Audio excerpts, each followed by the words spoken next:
There's something that you talk about in here that you should share, which is you have been a victim of bullying. Yes. And how old were you? It started in 7th and 8th grade. I would have girls wait for me outside of school with pipes to beat me up.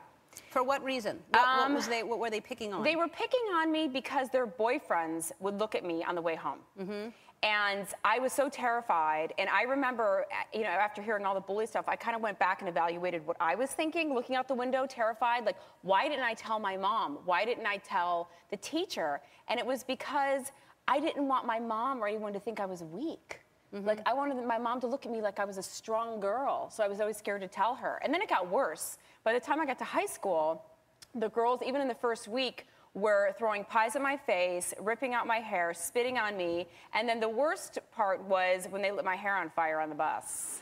What school did you go to? I went to an all-girl Catholic school. Need I say more?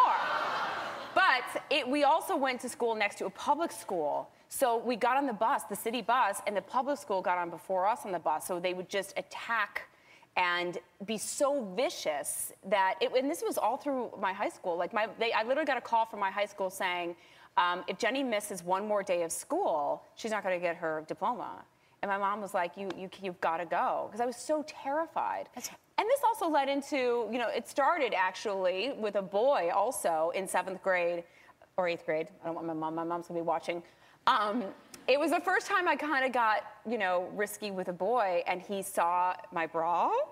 And he looked at it and went, oh my God, what is that? And it was a little Cross Your Heart. Remember the Cross Your Heart bras?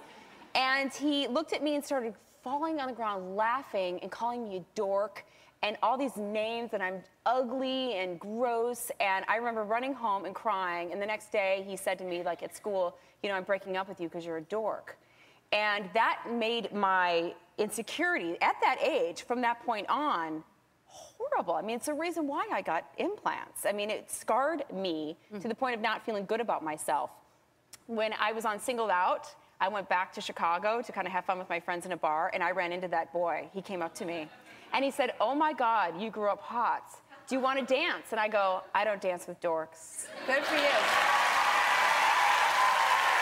That's what, good. I think it's so funny because you just imagine that people getting bullied, or they're getting bullied and they're not the popular one or whatever. It doesn't matter who you are. Doesn't matter. And this conversation is not going to stop. We're gonna work until we make this problem go away, because it is not okay to continue to bully in schools. We're going to do something about it. So and talk to your kids. Yeah. If I was scared of feeling weak,